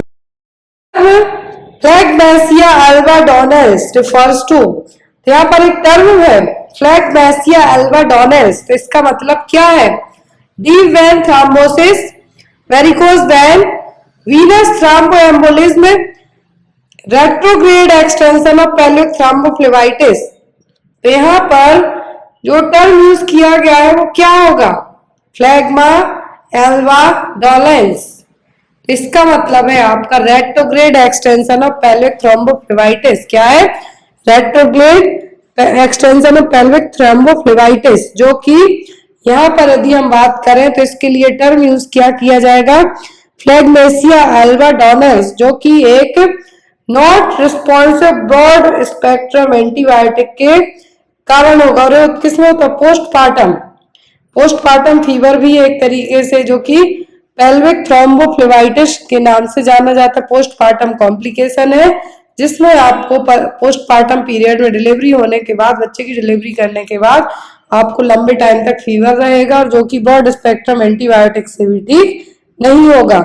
तो यहाँ पर कभी कभी ये इंटरनल ओवेरियन वेन्स को भी डैमेज कर सकता है। तो इसके लिए क्या टर्म यूज किया गया है, फ्लैग्मा एल्बाडोनेल्स। तो यहाँ पर जो फ्लैग्मासा एल्बाडोनेल्स है इसका मतलब क्या है, retrograde extension of pelvic thrombophlebitis. ये एक सेप्टिक पेल्विक थ्रोम्बोफ्लेबाइटिस है जिसमें यहाँ पर यदि इन्फेक्शन ब्रॉड स्पेक्ट्रम एंटीबायोटिक से भी नहीं जा रहा है, दैट मीन्स यहाँ पर जो वेन्स की बॉल है उनको भी डैमेज कर सकता है, और इवन कुछ केस में ओवेरियन वेन्स जो डैमेज हो सकती हैं। Clear. Next one is the census count is taken only once in which year. तो जो जनगणना है हर कितने साल में होगी, 5, 10, 9 या फिर 8। तो सेंसस है एवरी 10 ईयर में कंडक्ट किया जाता है। कब, हर 10 साल में। पहला हुआ था 1881 में, लास्ट टाइम हुआ था 2011 में, उसके बाद से तो नहीं हुआ है। आपके एग्जाम में SRS डेटा में से है जो जरूर पूछ लेंगे, क्योंकि एवरी वीक में अपडेट किया जाता है क्या, SRS data. Next one, jet track method is used for giving IM injection Vickers. Jet track method है जो IM इंजेक्शन, जितने भी इंट्रामस्कुलर इंजेक्शन दिए जाते हैं उनको कुछ इंजेक्शन को जेट ट्रैक मेथड के थ्रू एडमिनिस्टर किया जाता है। तो ऐसा क्यों किया जाता है, इजी एडमिनिस्ट्रेशन है, रिड्यूस द पेन है, फास्ट एक्शन है कि सील द मेडिकेशन। क्या है जिसके कारण बहुत सारी मेडिकेशन जेट ट्रैक मेथड से एडमिनिस्टर की जाती हैं, तो वो है मेडिकेशन को सील करना। जेट ट्रैक मेथड से सभी most of the IM injection वो IM इंजेक्शन दिए जाते हैं जो दूसरे टिश्यूज को जाके इरिटेट करने का काम करेंगे, और इरिटेशन कब हो जाएगा, मेडिकेशन लीक होगी। लेकिन जेट ट्रैक मेथड के थ्रू मेडिकेशन लीक नहीं होगी, टिश्यूज में इरिटेशन नहीं होगा, इसलिए मेथड अपनाई जाती है। कौन सी, जेट ट्रैक मेथड। यहाँ पर मेडिकेशन को लीक होने से, ट्रैक होने से बचाने के लिए, ताकि टिश्यूज में इरिटेशन ना हो, इसलिए जेट ट्रैक मेथड से इंजेक्शन लगाया जाता है। Next is bow leg and wide wrist are the features of. तो वो लेग और वाइड रिस्ट किसका फीचर है, CDH, ऑस्टियोमलेशिया, रिकेट्स या फिर पोलियो। तो वो लेग और वाइड रिस्ट दोनों देखने को मिलते हैं किसमें, देखने को मिलते हैं रिकेट्स में। ये रहे वो लेग जहां पर आपके लेग है जो आसपास रहते हैं, लेकिन इसमें वाइडली क्या रहेंगे, दूर दूर को रहेंगे, ये कहलाता है वो लेग। वो लेग वाइड रिस्ट मतलब किसमें, रिकेट्स में। और रिकेट्स किसके कारण होगा, विटामिन D की कमी के कारण बच्चों में। Next is drug of choice to treat alcohol withdrawal symptom. तो ड्रग ऑफ चॉइस DOC क्या है विड्रावल सिम्टम के लिए अल्कोहल के? नैलोक्सोन, डाइसल्फाम, एसिटामिनोफेन या फिर क्लोरडाइजापॉक्साइड। मतलब यदि शराब छोड़े हुए 2 से 3 दिन हो गए तो आपकी बॉडी विड्रावल सिम्टम दिखाएगी, लेकिन उन विड्रावल सिम्टम को भी ट्रीट किया जाएगा, ऐसे ही नहीं छोड़ देंगे आप, अदरवाइज पर्सन कुछ भी कर सकता है। तो अल्कोहल के जो विड्रावल सिम्टम होंगे, किसी ने बहुत लंबे टाइम तक आप उसकी शराब छुड़वाना चाहते हैं तो उसको डिटेंशन सेंटर ले जाया जाता है, जहां पर उसको एज ए डिटरेंट एजेंट पूछे तो वो होती है डाइसल्फाम। क्या होगी? डाइसल्फाम। लेकिन विड्रावल सिम्टम के लिए पूछा जा रहा है कि विड्रावल सिम्टम के लिए क्या होगा? होगी क्लोरडाइजापॉक्साइड। क्या होगी? क्लोरडाइजापॉक्साइड, जो कि ड्रग ऑफ चॉइस है किसके लिए? अल्कोहल विड्रावल सिम्टम ट्रीट करने के लिए। Next one, a patient diagnosed with HIV/AIDS refused to disclose HIV status to his wife. Which among the following is the appropriate action for doctor or as a nurse? यदि किसी मरीज को HIV निकलता है तो वो अपनी पत्नी को जाके बताने में हिचकिचाता है और डॉक्टर से वो कुछ नहीं कहता, लेकिन वो अपनी वाइफ को रिसेंट में तो ये चीज नहीं बताना चाहते, रिफ्यूज करता है कि नहीं। As a doctor, as a nurse और as a health care provider आप क्या करेंगे? Keep the information as confidential, inform his wife secretly without his knowledge, counsel him and make him willing to disclose the information to wife या फिर none of the above. तो आप बताइए आप यहाँ पे क्या करेंगे? मान लीजिए आपको as a health care provider और as a nursing officer, as a nurse पता चलता है कि इस पेशेंट के लिए गोनोरिया है या फिर HIV/AIDS, कोई भी सेक्सुअली ट्रांसमिटेड डिसीज है। As a health care provider आप क्या करेंगे? इंफॉर्मेशन को कॉन्फिडेंशियल रखेंगे, कि उसकी वाइफ को सीक्रेटली बता देंगे, कि उसकी काउंसलिंग करेंगे, कि जब आपकी इच्छा हो आप लेकिन अपनी वाइफ को बताइए जरूर। क्या करेंगे आप? तो ऐसे केस में as a health care provider और एज अ नर्स और एज अ CHO आप क्या कॉन्फिडेंशियल यहाँ पे रखेंगे, लेकिन कॉन्फिडेंशियल जो ऑप्शन है उनको भी देखिए आप, ना तो उसकी वाइफ को सीक्रेटली बताएंगे, ये काम भी नहीं करना, आपको चुगली करने जैसा हो जाएगा, आपके प्रोफेशन के लिए सही नहीं है। तीसरी चीज है यहाँ पर कि उसकी काउंसलिंग करेंगे। क्या करेंगे इन 3 में से आप यहाँ पर उस पेशेंट की काउंसलिंग करेंगे, उसको समझाएंगे कि आप अपनी फैमिली में अपनी वाइफ को ये चीज बताइए। तो यहाँ पर आपको उसकी काउंसलिंग इसलिए करना है कि वो जाके बेझिझक होके ये चीज अपनी वाइफ को बता सके। क्लियर है? यहाँ पर आपको क्या करना है? पर्सन की काउंसलिंग करनी है। तो यहाँ पर आपका आंसर क्या है? Counsel him and make him willing to disclose the information to his wife. Alcohol is using in clinical setting for the skin disinfection. This alcohol is made by, तो जो अल्कोहल क्लिनिकल सेटिंग में जो आप sanitiser use किए हैं, बहुत use किए हैं कोविड के टाइम पर, तो उसमें कौन सा अल्कोहल मिक्स रहता है? इथाइल, मिथाइल, इथेनॉल या फिर आइसोप्रोपिल अल्कोहल। कौन सा अल्कोहल रहेगा? वो भी कुछ कम अमाउंट में रहता है, बहुत ही कम लिमिट में रहता है।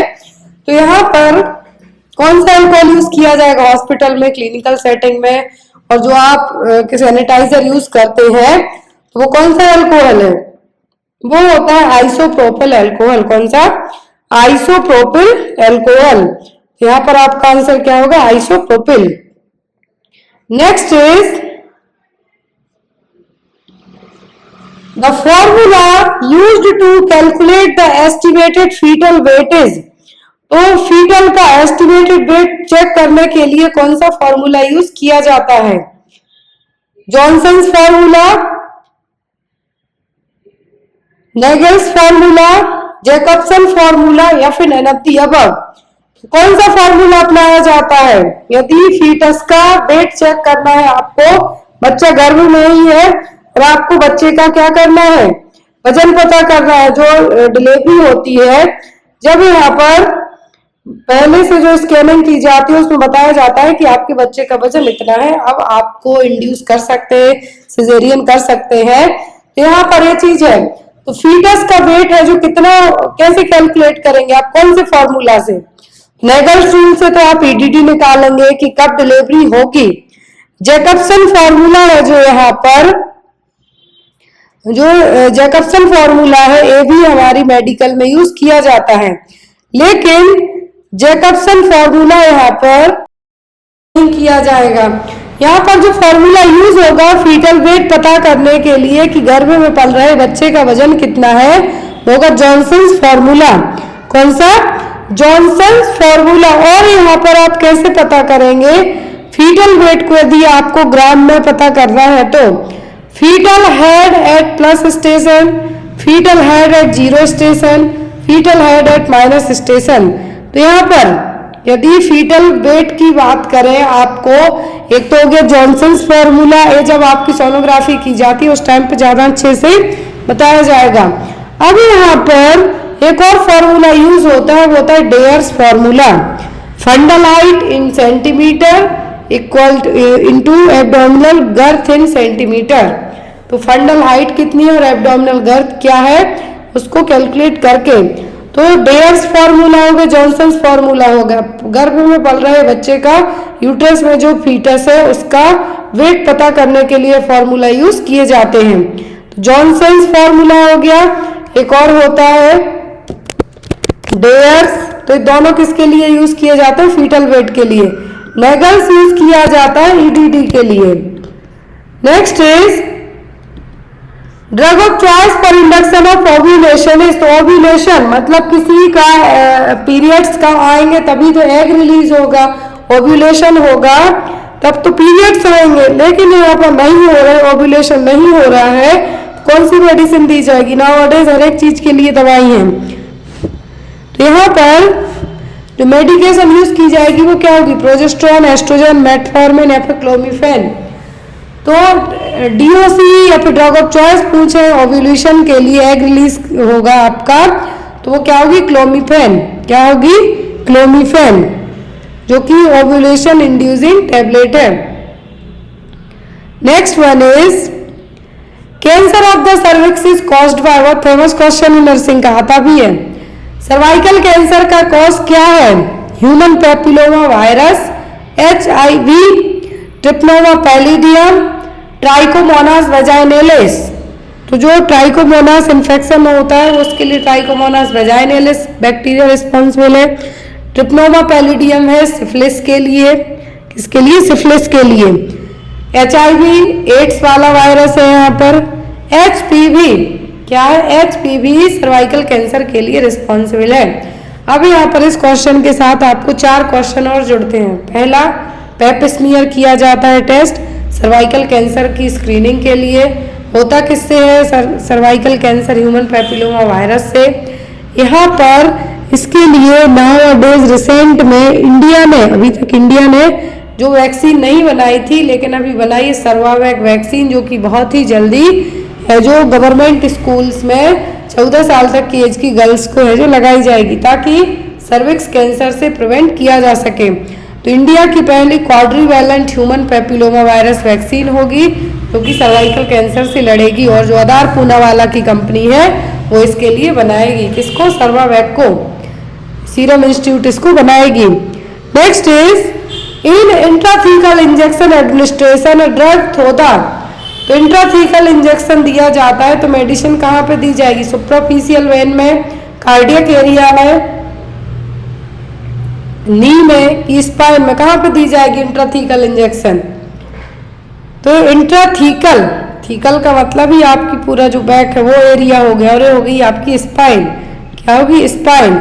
जो इंजेक्शन स्पाइन में दिए जाते हैं सीधा डायरेक्ट, जिनकी एंट्री आपको सेरिब्रल और जो CSF है स्पाइनल फ्लूइड में CSF में मिलाना है उसमें दिए जाएंगे, तो क्या होंगे?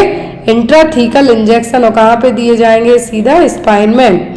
Next one, which of the following drug is used for the treatment of nocturnal enuresis.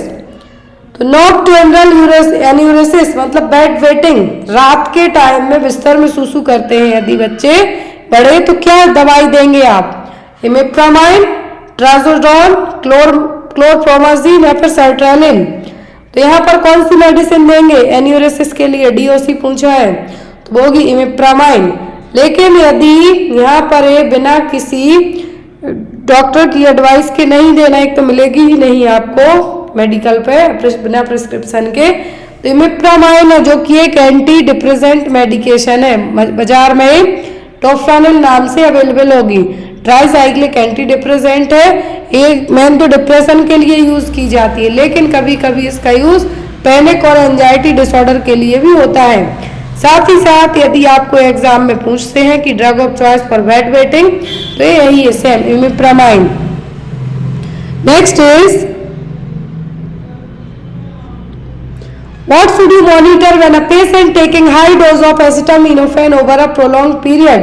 यदि कोई मरीज लंबे समय तक क्या ले एसिटामिनोफेन लेता है, एसिटामिनोफेन की जगह आपको पैरासीटामोल भी एग्जाम में आ सकता है। यदि वो ड्रग ले रहा है तो आप क्या टेस्ट कराएंगे उसका? पीटी टाइम चेक करेंगे, जीआई इरिटेशन, किडनी फंक्शन या लिवर फंक्शन, कौन सा टेस्ट कराएंगे आप मरीज का? यदि मरीज लंबे टाइम से एसिटामिनोफेन या फिर पैरासीटामोल लेता है तो यहाँ पर आप मरीज का लिवर फंक्शन टेस्ट कराएंगे, एलएफटी कराएंगे। क्यों? क्योंकि जितनी भी जो मेडिकेशन मेटाबोलाइज कहाँ से होती है? लिवर से, और स्पेशली एसिटामिनोफेन हो गया, पैरासीटामोल हो गई, ये यदि आपने हाई डोज में ले ली, ज्यादा ले ली, तो यहाँ पर आपका लिवर डैमेज होने के चांसेस रहेंगे। उसी लिवर को तो पता करना है कि कुछ प्रॉब्लम तो नहीं हुई, इसलिए आप क्या कराएंगे? एलएफटी कराएंगे। Next is Reed Sternberg cells nodes are found in. Reed Sternberg cells है कहाँ पे पाई जाएंगी? ल्यूकेमिया के केस में, हॉकिंस लिम्फोमा में, नॉन हॉकिंस लिम्फोमा में कि मल्टीपल माइलोमा में। रीड स्टर्नबर्ग सेल्स नोड्स कहाँ पे पाए जाएंगे? Leukaemia, Hodgkin lymphoma, non Hodgkin lymphoma या फिर मल्टीपल माइलोमा में। तो रीड स्टर्नबर्ग सेल्स हैं जो कहाँ पे पाई जाएंगी? हॉकिंस लिम्फोमा में। हॉकिंस लिम्फोमा जो क्या है, एक तरीके से हम यहाँ पे कहेंगे कि ये जर्मिनल सेंट या फिर हमें भी यहाँ पे कह सकते हैं कि क्या है, ऑटो इम्यून डिसीज, एक तरीके का कैंसर ही है। तो इन सेल को लेक्यूलर histiocytes for certain type cells भी कहा जाता है, जो कि जायंट सेल होंगी। बायोप्सी की जाती है। बायोप्सी कब की जाती है? बायोप्सी होती है जब आपको कैंसर का डाउट हो या फिर कैंसर का टेस्ट कराना हो तब। तो हॉकिंस लिम्फोमा के केस में जब बायोप्सी होती है तो जो सेल्स देखने को मिलेंगी वो कहलाते हैं रीड स्टर्नबर्ग सेल्स, जो कि जनरली बी लिम्फोसाइट्स का डेरिवेटिव फॉर्म रहेंगी। नेक्स्ट वन, नर्सिंग का सबसे famous question, Which of the following is the method for managing foreign body airway obstruction? तो यदि आपके अपर एयरवे ट्रैक्ट में कुछ फंस जाता है तो आप कैसे ठीक करेंगे? Jaw thrust manoeuvre, Epley manoeuvre, Heimlich manoeuvre या फिर ऑल ऑफ दी अबव? कौन सा मैन्यूवर आप अपनाएंगे ठीक करने के लिए? जाथ्रस्ट, एप्ले या फिर हेमलिच, कौन सा मैन्यूवर आपको अपनाना है?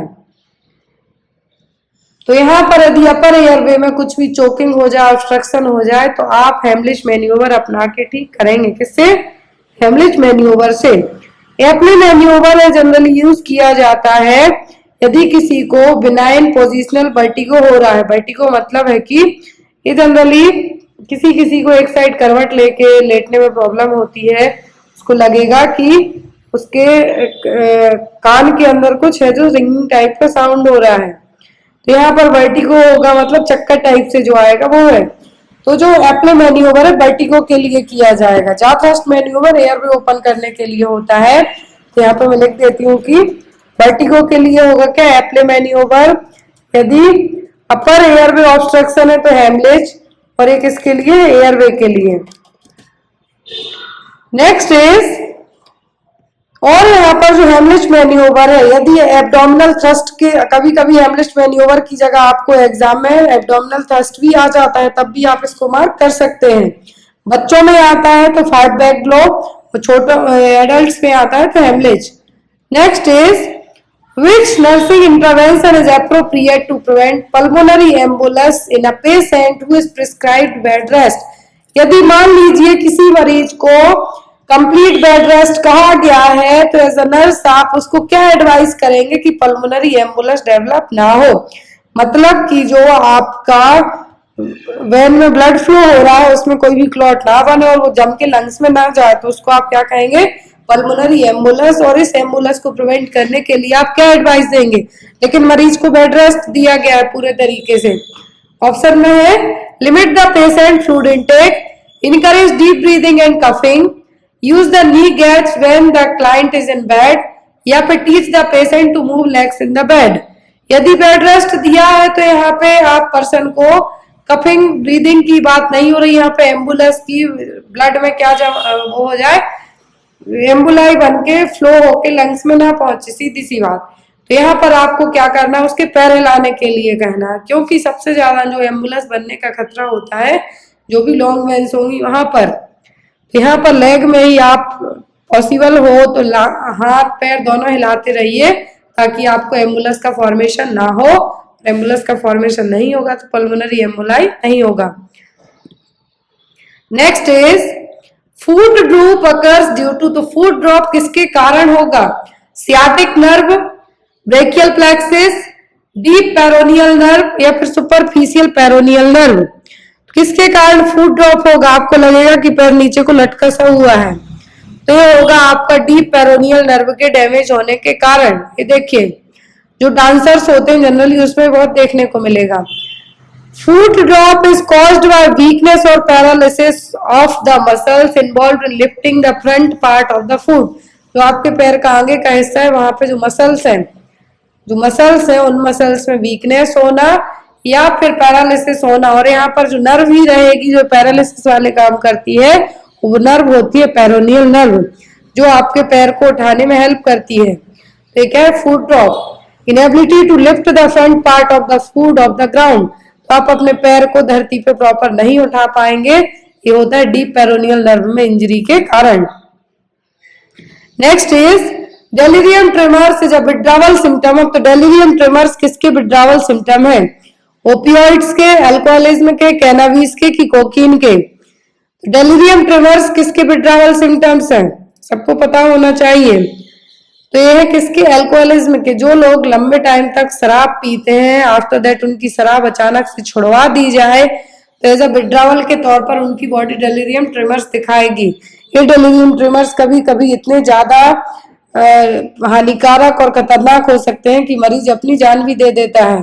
तो यहाँ पर सीवियर अल्कोहल विथड्रॉवल सिम्टम में शेकिंग है, कंफ्यूजन है, लेकिन सबसे ज्यादा रिस्की क्या होते हैं? डेलिरियम ट्रेमर्स, जो कि 2 से 5 दिन के बाद, यदि आपने ड्रिंक आज की है, आज आपकी ड्रिंक स्टॉप करवाई, दारू पी रहे थे आप, आज आपकी दारू छुड़वा दी, 2 से 3 दिन के बाद आपकी जो कंडीशन होगी इसमें आपके हाथ पैर फड़फड़ाएंगे, बीपी हाई होगा, आपको ट्रिमर्स आएंगे। तो क्या है यहाँ पर? Delirium trimmers. Which drug is relatively contraindicated in breast feeding? यदि कोई माँ अपने बच्चे को दूध पिलाती है तो उस माँ को कौन सी मेडिसिन आप नहीं देंगे? ऑप्शन में यहाँ पर प्रोप्रेनॉल, सेफेलोस्पारिन, जिडोबिडिन या फिर सल्फोनाइलूरिया। कौन सी मेडिकेशन ब्रेस्ट फीडिंग वाली माँ को कॉन्ट्राइंडिकेट होगी? प्रोप्रेनॉल तो एंटी हाइपरटेंसिव ड्रग है, सेफेलोस्पारिन एक एंटीबायोटिक है, जिडोबिडिन एक एंटीवायरल ड्रग है जो कि HIV एड्स के मरीज में यूज की जाती है। तो जो आप नहीं देंगे वो होगी सल्फोनाइलूरिया। क्या होगी? सल्फोनाइलूरिया, क्योंकि एक एग्रीकल्चर वाली ड्रग है जो एग्रीकल्चर में यूज की जाती है।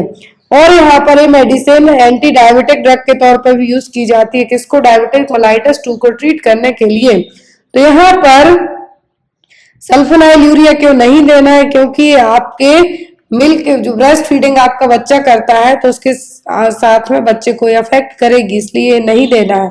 क्या? सल्फोनाइलूरिया डायबिटिक 2 के लिए जो डायबिटिक मेलाइटिस टाइप 2 उसके लिए भी यूज होती है और ये एग्रीकल्चर फॉर्म में भी यूज की जाती है। Next is Ramsay scale is used for the assessment of. Ramsay scale किसके असेसमेंट में यूज होती है? सेडेशन, पेन, अराउजल या फिर all of the above. Ramsay scale किसके लिए यूज की जाती है? तो ये यूज होती है सेडेशन के लिए। किसके लिए? सेडेशन लेवल चेक करने के लिए। यहाँ पर स्कोरिंग दी जाती है 1 2 3 4 5 6 1 2 3 4 5 6 सेडेशन के लिए। इसका नाम ही रैमसे सेडेशन स्केल। पर्सन में कितना सेडेशन लेवल है? 6 कैटेगरी में इसको डिवाइड किया जाता है। सीवियर कैटेगरी यहाँ पर कंसीडर की जाती है डीप कोमा। यहाँ पर patient is anxious, is agitated, restless है या फिर एजिटेशन है तो उसको 1 स्कोर देंगे आप। कोऑपरेटिव ओरिएंटेड है तो 2 दे देंगे आप। रिस्पॉन्ड कर रहा है, जो भी कॉमन कमांड आप देते हैं तो 3 देंगे। Patient exhibit brisk response to light glabellar tap और लाउड ऑडिटरी स्टिमुलस। पेशेंट कोई भी खूब तेज साउंड वगैरह होता है तो उसकी तरफ भी रिस्पॉन्ड कर रहा है तो 4। फिर यहाँ पर पेशेंट यदि लाउड स्पीकर चल रहे हैं, लाउड ऑडिटरी स्टिमुलस भी है और यहाँ पर लाइट भी आप बहुत तेज मार रहे हैं तब भी रिस्पॉन्ड नहीं कर रहा है, फिर एंड में नो रिस्पॉन्सिव तो 6 दे देंगे। तो 1 2 3 4 5 6 6 स्टेप में यहाँ पर आपका सेडेशन लेवल चेक किया जाता है। Next is the major neurotransmitter involve in the occurrence of obsessive compulsive disorder. तो हर एक साइकेट्रिक प्रॉब्लम में कोई ना कोई न्यूरोट्रांसमीटर तो डिस्टर्ब होता ही होता है जो सिग्नल देने के काम करेंगे। अब ओसीडी वाले मरीज में कौन सा न्यूरोट्रांसमीटर डिस्टर्ब होगा? डोपामाइन, एपिनेफ्रिन, एसिटाइलकोलिन या फिर सेरोटोनिन। तो ओसीडी वाले मरीज में पूछा है तो ये ओसीडी में भी डिस्टर्ब होगा, डिप्रेशन में भी डिस्टर्ब होता है और वो है सेरोटोनिन। क्या है? सेरोटोनिन। ओसीडी वाले मरीज में क्या होगा कि उसको कुछ भी करने का लगेगा कि ये बार बार करना है, मैंने गेट नहीं लगाया तो बार बार चेक करने जाएगा।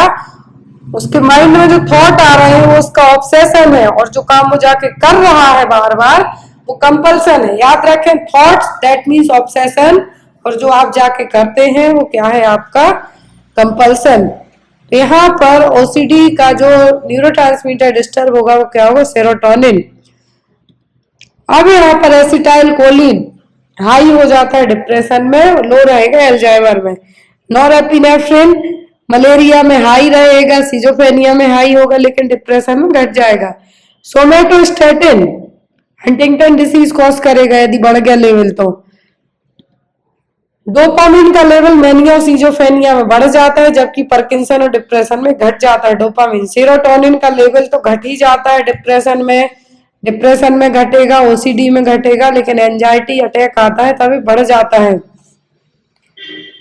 Next is the infection which is acquired from animal to human. तो एनिमल से ह्यूमन में जो इन्फेक्शन होता है वो कहलाता है जूनोटिक इन्फेक्शन। और यहाँ पर जूनोटिक इन्फेक्शन कौन सा है?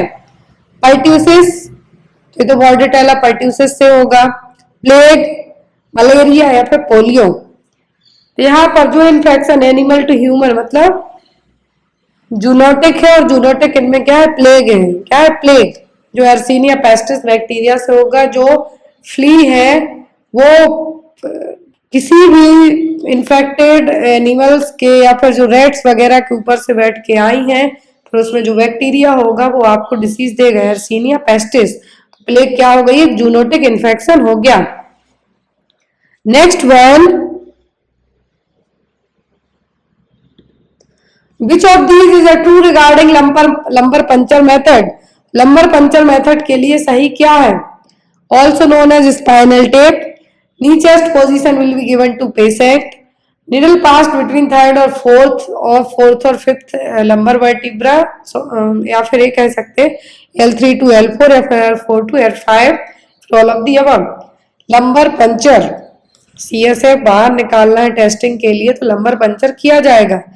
तो यहाँ पर स्पाइनल टेप भी कहा जाता है, सी शेप पोजीशन दी जाती है, इसको आप नी चेस्ट पोजीशन भी कह सकते हैं।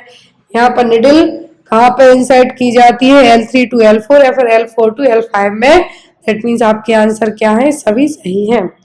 नी चेस्ट पोजीशन ये रही। सिटिंग पोजीशन भी एक दी जाती है जिसमें सी शेप पोजीशन बन जाएगी वो। Next is decreased glucose in CSF suggestive of. यदि सेरिब्रोस्पाइनल फ्लूइड का लेवल CSF में ग्लूकोज का लेवल कम हो जाए तो ये क्या सजेस्ट करेगा? Encephalitis, viral meningitis, brain abscess या फिर बैक्टीरियल मेनिंजाइटिस। मेनिंजाइटिस तो स्पाइनल कॉर्ड और ब्रेन की कवरिंग है, अब इसी कवरिंग में कुछ इन्फेक्शन हो जाए तो वो कहलाएगी मेनिंजाइटिस। अब यहाँ पर यदि CSF में ग्लूकोज का लेवल कम होता है दैट मीन्स मरीज को क्या हो गया है? Bacterial meningitis. CSF में लो ग्लूकोज लेवल का मतलब कहलाता है क्या? हाइपोग्लाइकोरेचिया। क्या है, हाइपोग्लाइकोरेचिया, और low glucose level in the cerebrospinal fluid. ये जनरली बैक्टीरियल, फंगल और ट्यूबरक्लोसिस वाली मेनिंजाइटिस में होगा।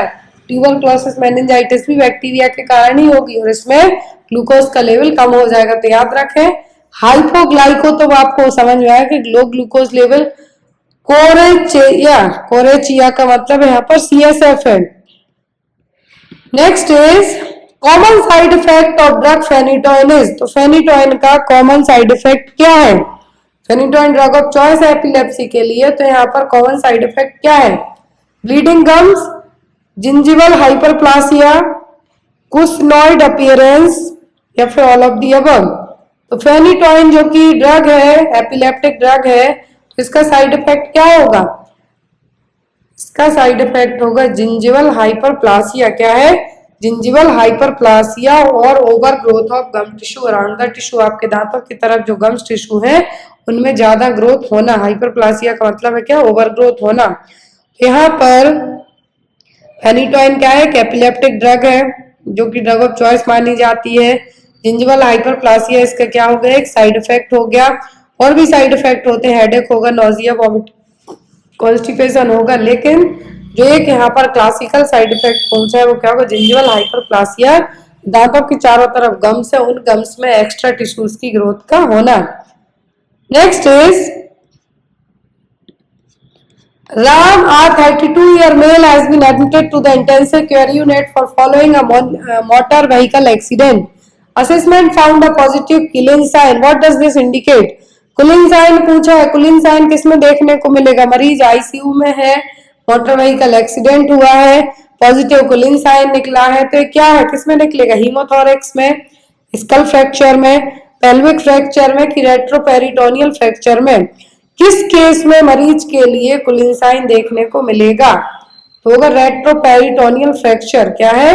रेट्रोपेरिटोनियल फ्रैक्चर अम्बलाइकस के यहाँ पर है, जो ब्लीडिंग टाइप से दिखेगा, डिस्कलरेशन दिखेगा लेफ्ट फ्लैंक रीजन में, वो यहाँ पर क्या कहलाएगा?